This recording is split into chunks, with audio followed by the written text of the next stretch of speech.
Everyone, this is Sunana Setia from Learning Life Spiritually. अपनी बुद्धि को कम मत समझो, अपनी क्षमता को कम मत समझो। किसी संकट काल को संभालने के लिए अपने कौशल को कम मत समझो। संकट आपके जीवन में एक नया अवसर है, एक नई शुरुआत के लिए। रात कितनी भी काली और लंबी क्यों ना हो, हर रात के बाद एक सवेरा ज़रूर होता है।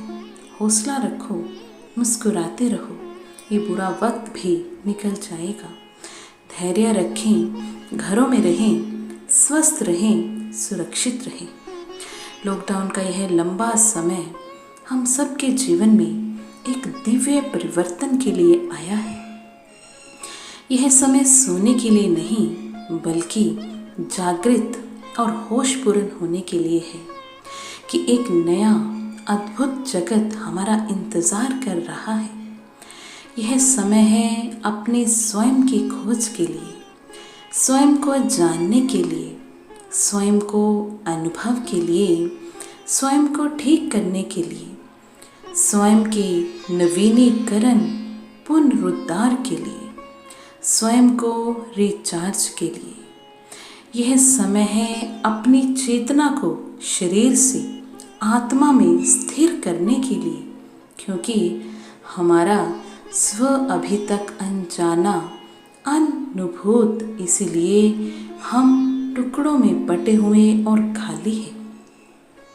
यह समय शरीरों को छूने का नहीं, बल्कि दिल को छूने का है, आत्मा को छूने का है। यह समय शरीरों से दूर रखने का है और दिलों के पास आने का है, आत्मा के समीप आने का है। यह समय सोई हुई आत्मा को जागृत करने के लिए है। यह समय सारी दुश्मनी को भूलने के लिए है। यह समय है अपने अहम को भुलाकर सबसे प्यार करने का, सबकी सेवा का। लेकिन यह तभी संभव है जब आप स्व का पूर्ण विश्लेषण कर सके। यह सर्वोत्तम समय है ध्यान का, अपने को बनाने का। अपने समय को खाने, बातें करने या सोने में ही ना व्यतीत कर दें, बल्कि इसका पूर्ण सदुपयोग करें।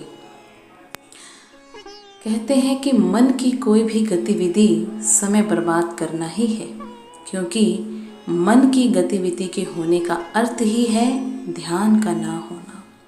तो अभी इस समय में हमने ध्यान करना है, ध्यान करने की कला को सीखना है, क्योंकि जब हम ध्यान करते हैं तब हम अपने अंदर प्रवेश करते हैं।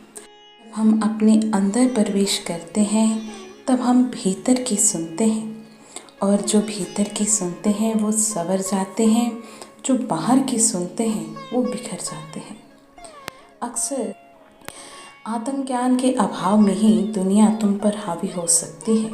इसीलिए अपने आत्मज्ञान को बढ़ाइए। अपने ही मन को जो देखे और उसकी नीति कर डाले, वही आत्मज्ञान है।